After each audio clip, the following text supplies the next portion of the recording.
Hey, it's Eric G. Around the House is sponsored by Baldwin Hardware. For 75 years, Baldwin Hardware has been known for its first-class quality and craftsmanship in door and cabinetry hardware. As an alumnus of the Baldwin Hardware Design Council, I can say I have seen the details and quality from design to the finished product. If you're looking for a new style and old-world craftsmanship, I can tell you there is only one Baldwin Hardware. Check out what would look great in your home at baldwinhardware.com. Gotta get you on the radio, yeah, you gotta get on the radio. Welcome back to hour number 2 of Around the House with Eric G. This is where we talk home improvement each Saturday afternoon. Numbers in the studio here are 503-417-9595. That's 503-417-9595 or 877-733-1011. Hey, let's jump out here to Tim in Estacada. You have been patiently waiting through the break. Welcome to Around the House. Hi. What can I help you with today? Well, when I built my house, I had the footings poured separately from the walls. Okay. And I had that joint there coated, but I've got one area that is open and it kind of seeps. So I should be able to fix that. The concrete is bare. It's probably dirty. I've washed it. What would you suggest that I might be able to do to seal that one area up? That is a hard area to keep sealed right through there because you've got that kind of dry joint between the footing and the wall.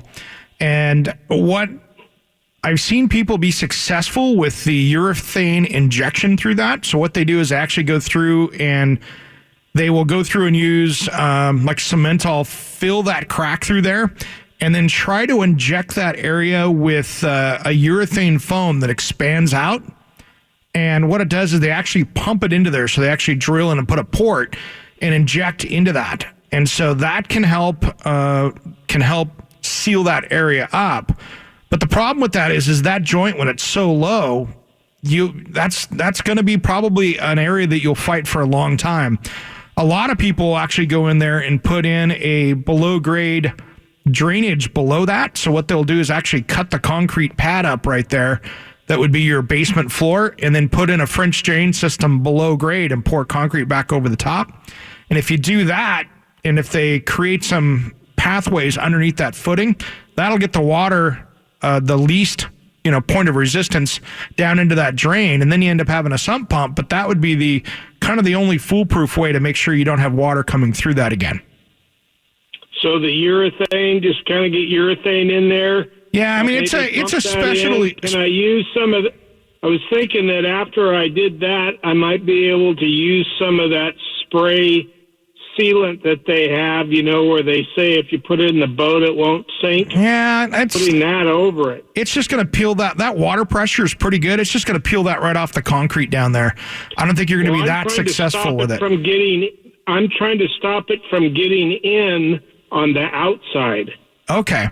So have you dug down on the outside? Is that what you're trying to do? No. Okay. At the joint where the footing and the wall is, when it rains, it seeps between that joint. Okay. Yeah, I'm following you. What happens is that urethane, what they do is they actually have a pump that they pump it in. It's not what I would call an easy DIY, go to the hardware store and put stuff in together. That's where you'd want to get somebody like, Western Construction Systems that specializes in that stuff. That's what they do. So they would come out and give you a free assessment on if that's the right fix for that situation. But what do you have on the outside out there? Is that gutter right there? Or what do you have for water control on the outside of that wall? Well, I've got gutters on it, but that particular area still gets rain that comes down on it. And the footer is probably 2 feet to the wall, and it's just exposed. Gotcha, yeah.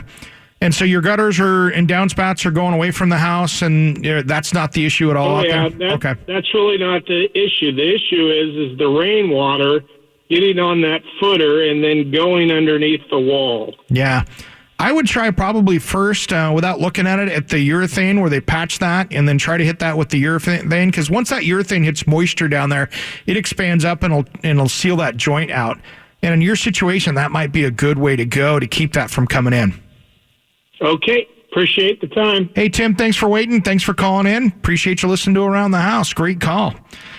Yeah, that water basement issues are tough. And I'll be honest, I like to do something like that to keep the water from coming into the basement that way. I don't like putting up plastic or other things on the inside. If you can do something to stop the water from even coming into the basement, you are far better ahead.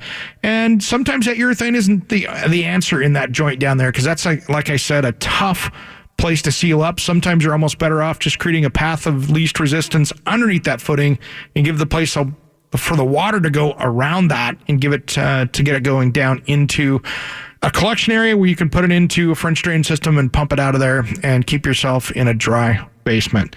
Well, hey, we were talking last hour about aging in place, and I could talk about that for a bunch of shows, so we're going to continue that on later. I want to talk here for just a second, though, something that's coming up. And if you're out there looking for appliances, or maybe you're building a house, or maybe you're doing some remodeling, guess what? These tariffs that are going to be on the steel and aluminum out there, that's already on some of this stuff, is going to start affecting some appliance prices. Because guess what? Appliances are built of aluminum and steel. So we think that, there's this. I got this out of Remodeling Magazine. We were talking about this a few weeks ago with lumber. Appliances are going to start going up because, there is $18 billion of sales of U.S. appliances each year. And guess what? When you have that many appliances going, if you put a 10% tariff on aluminum and 25% tariff on steel, there's a lot of that in there.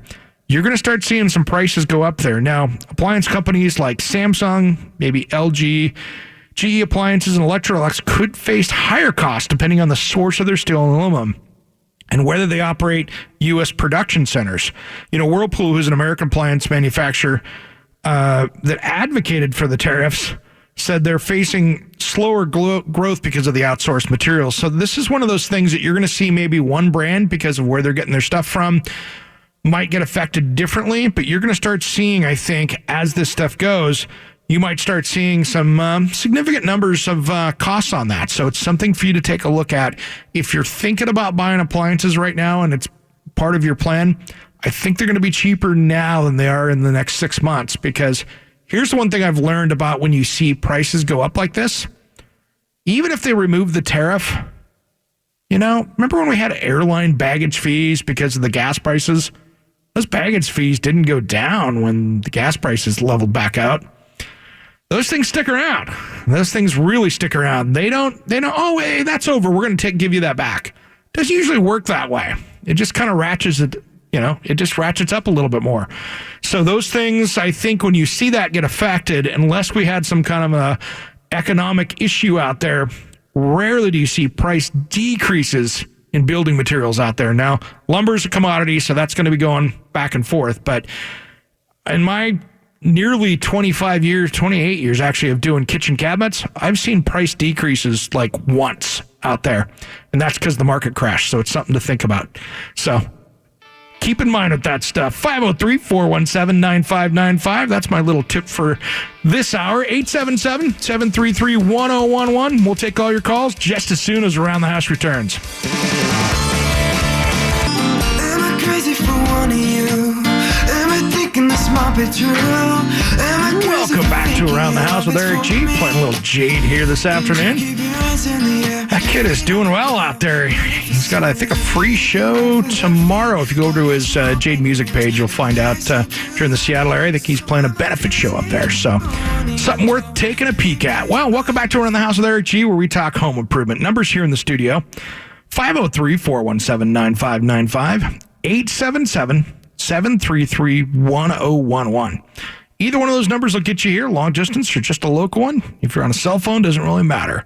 Well, here's one thing I wanted to touch base, a couple of different ways that you can follow us here, because it's been, I don't know if you've noticed, I do my midweek podcast, which is just a quick little thing. It's not a big, huge whole show, and it could be 10 minutes, it could be 5 minutes, it could be an hour, depending on what I'm talking about. This last week, I dove into talking about some of the lead services out there. And what I mean by lead services is that there are companies like Angie's List, Home Advisor, and some of these guys out there where contractors pay them to advertise or get leads from. So if you as a homeowner get a hold of one of them, they turn around and sell your information to the contractor as a quote unquote lead.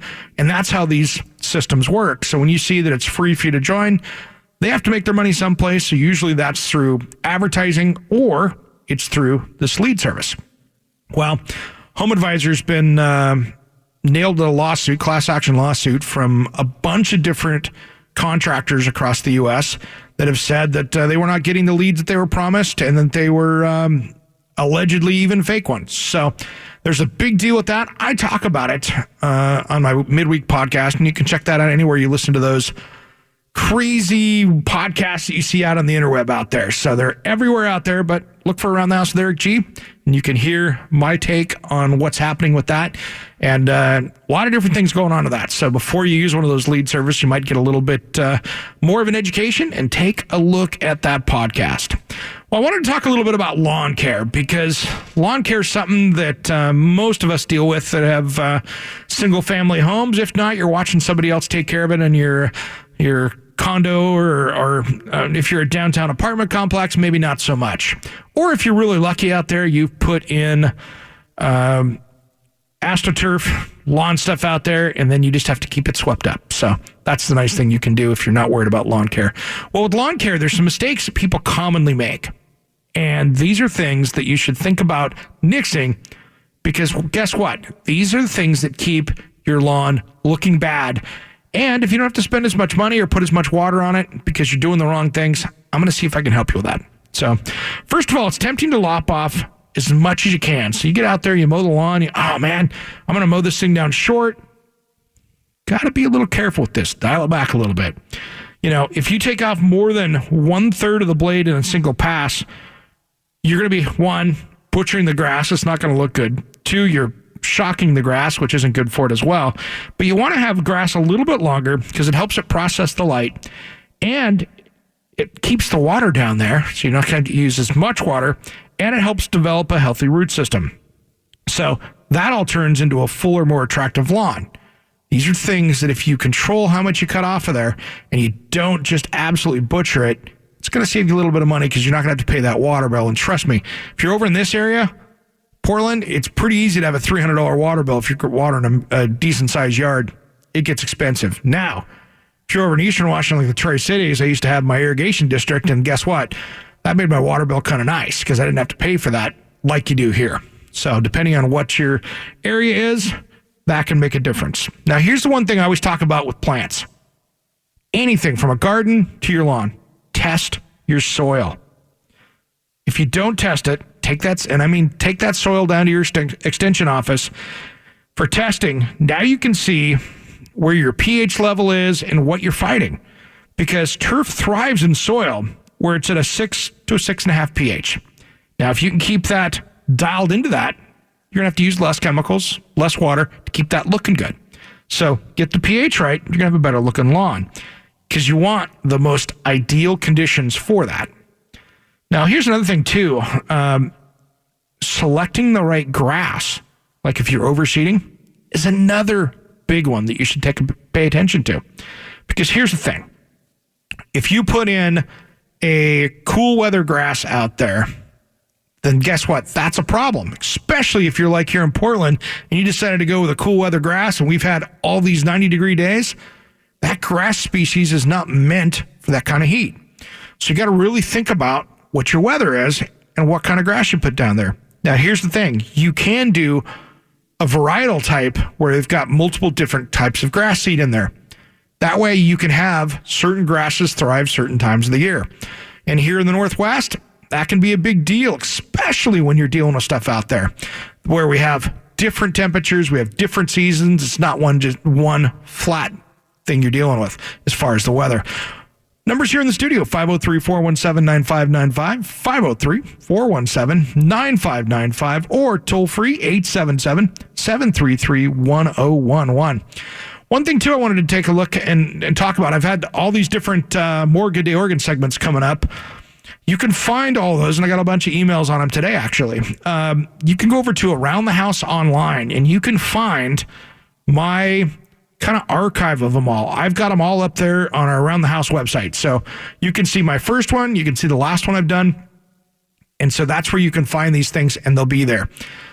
You can go through, like, if you're working on a deck, I've got, the other day, they just re-aired my 2 segments back-to-back, part 1 and part 2 of doing my buddy Sparks' deck last year. So we redid the frame, worked on a lot of the framing with that, and then put the decking on top of it using a composite.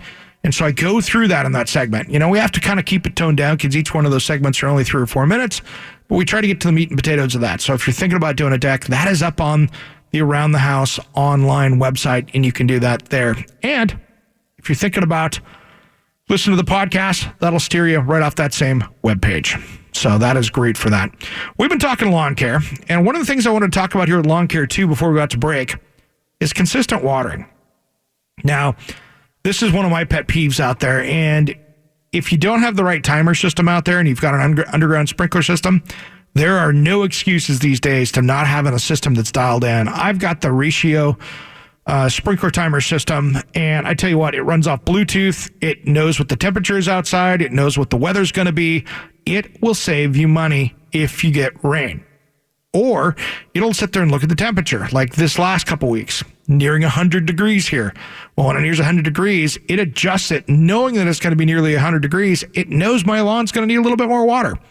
So it's going to throw a little bit more water on there. Now, today, it's not going to do as much because it's nicer and cool. So it's going to dial that back. It's already watching the temperature for me, and it's accessing the weather service pages out there. So if we got an inch of rain today, which we're not, but if we did, it's going to go, hey, I don't need to water your lawn in the morning because you got plenty yesterday. So that's where that stuff goes. And so if you're thinking about getting a sprinkler timer out there to control your lawn sprinklers, if you've got that one out there that's from 1992 that's still just clicking along, this might pay for itself pretty quickly. So those are things that might save you some serious money and save us on a little resources around here as well. So that's a win-win where I come from. We come back, take all your calls at 503-417-9595 just as soon as Around the House returns.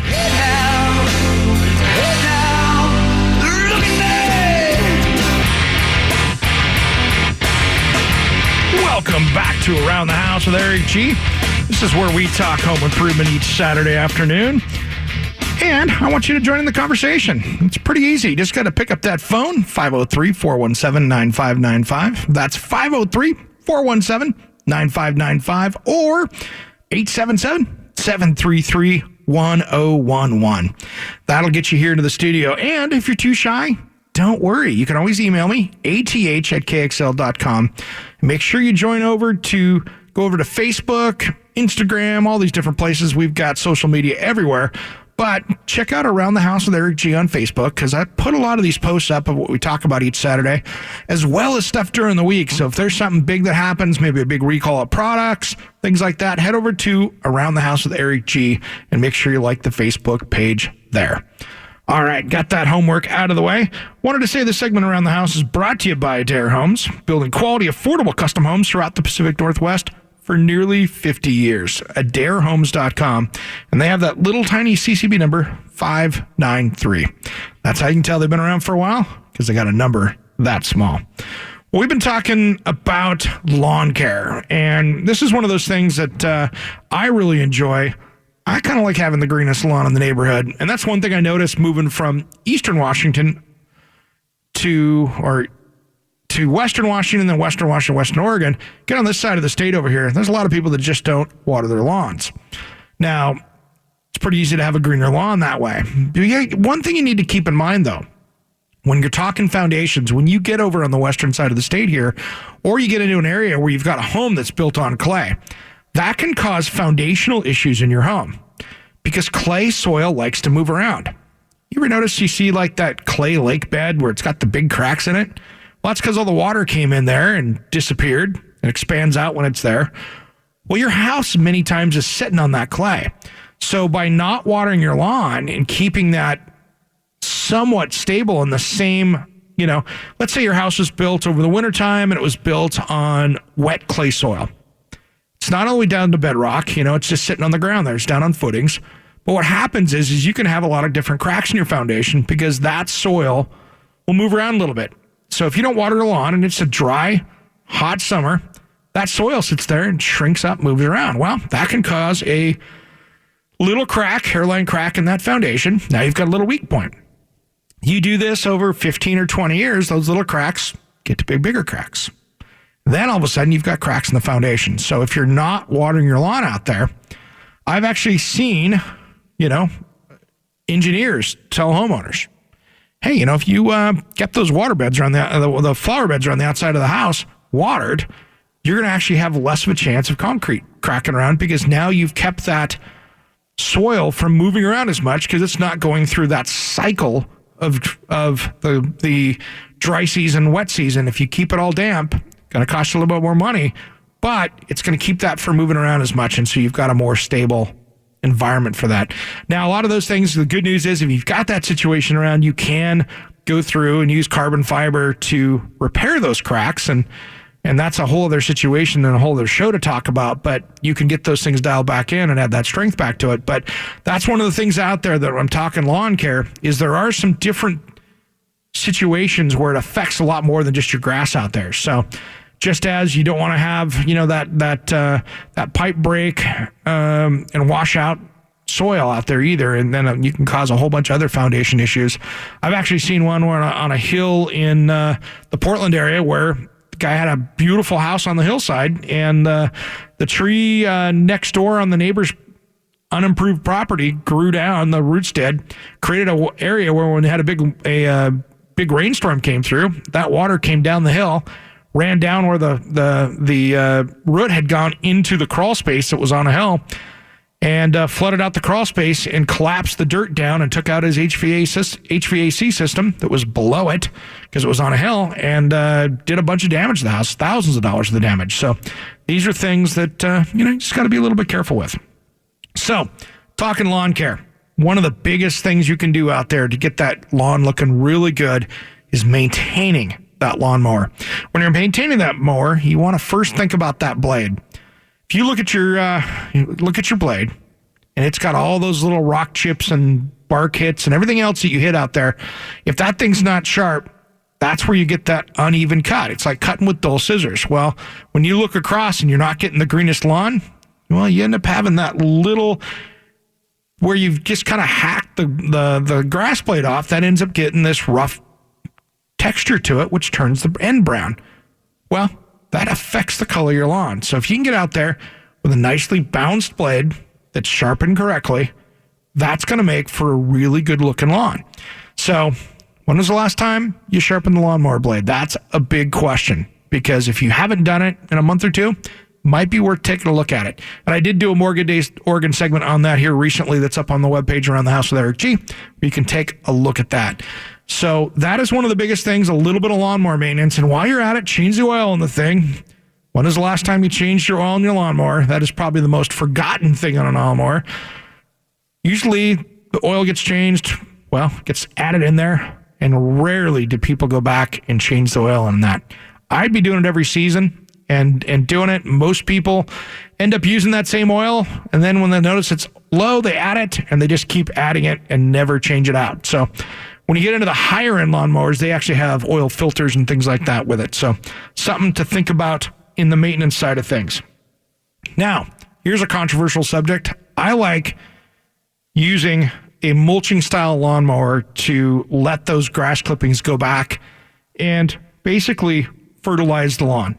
So it's kind of like free fertilizer if you think about it. If you don't have to get rid of all those grass clippings in your lawn out there, and maybe you mow it a few more times a year. If you mow that thing, every 5 days or something, if you're really keeping it green, if you go through and get that really dialed in and you're only taking that, that less than a third off, you're going to be able to do that and not have to worry about bagging. Well, guess what? That saves you a ton of time mowing, because you're not going to sit there and stop the mower, empty the bag, deal with the clippings, and you're not having to throw as much away out there to the landfill if you're in a non-recycling area, or put it in your yard recycling bin.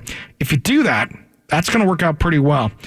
There's some evidence out there that says returning your grass clippings to your lawn can contribute as much as 2 pounds of nitrogen per 1,000 square feet. That's not a bad deal. That's going to be a little bit of free fertilizer that helps out there. Now, lawns, in most cases, need about an inch of water a week. So if you saturate the turf all at one time, guess what? It's probably not going to take that all at once. So what happens is that's going to run off and maybe show up at your neighbor's house or out in the street. You don't want to deal with that. Again, this is where it comes back to my sprinkler timer. I was just talking about that ratio sprinkler timer. It'll sit there and run a different cycle. So it'll run station number 2, let's say, with the automatic sprinkler. It'll run it for a few minutes. It'll shut off, let it soak in, and then it'll run it again. So it gives it a chance to basically soak back into the soil. And especially if you're on a hill, that's going to be a much bigger issue, because if you've got clay soil on a hill, you want to water it quickly, let it soak in, not let it run down, because otherwise you're just wasting water. All right, when we come back, we're going to wrap this show up. And we'll take all your calls. If I can get one in, we'll do it just as soon as Around the House returns.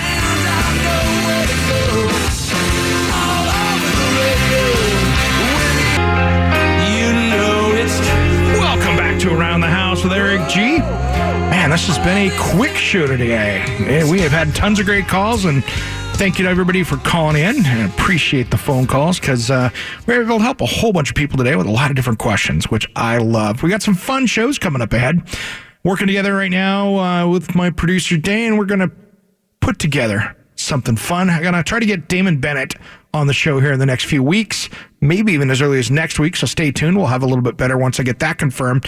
But you might have seen him out on Holmes on Holmes. He was the right-hand man out there. We're going to have him calling in, and what I'm going to try to do to set up with him is I'd like to see if we can get your calls in so you can ask him questions about what he's doing today, and he's a good friend of mine, so we're going to have him coming in the show here shortly. I've been messaging with him this week, as well as we're going to, coming up pretty soon, we're going to be talking some plumbing, and then I think we've even got a live remote coming up, which I'm going to be inviting Everett to come out to. That way we can have some fun together. It's nothing better sitting out. Hopefully it's not too bad in the heat, and we can enjoy doing the show and put some of your questions on the air live. That way you're standing right in front of me. It's so much fun to do it that way. So appreciate everybody out there. Well, I wanted to talk a little bit about real quick before we wrap this show up. One thing when you're on Pinterest or you're on Facebook or you're on Houzz and you're looking at pictures, especially if you got an older home, you need to take into account what some of these design decisions will do for your expenses. And I'm talking about, let's say you've got that brick house and you want to expose that brick wall on the inside because the brick goes all the way through. You're now taking the drywall and the framing and you're going to expose that. It's awesome, right? Well, if you've got that older 1800s home where that brick goes all the way through, you're now taking away all the insulation too. Just as if you're sitting there and you're looking at your home, hey, I'm going to do a remodel in my living room. I want to vault the ceiling in here and expose it and go all the way up. That's great too, but did you design your heating and air conditioning system around that? Because now you're putting all that heat right up in that space. And if you didn't take that into account, it might cause some problems. So there are things out there. Even adding windows can have a dramatic impact. Even the best windows out there still let more heat through than what a normal framed wall does. So these are things that when you're going through thinking about designing spaces and doing those things, those are exactly what you need to work with, because there are effects, cause and effects. Okay, great. I'm going to do this sunroom out back, and I'm going to put a sunroom out there and all this glass. Well, in the Northwest, that's going to be a 120-degree room if you didn't plan to condition that space out there, because that sun's going to come in and bake and eat you alive. So something to think about when you're talking about doing design projects.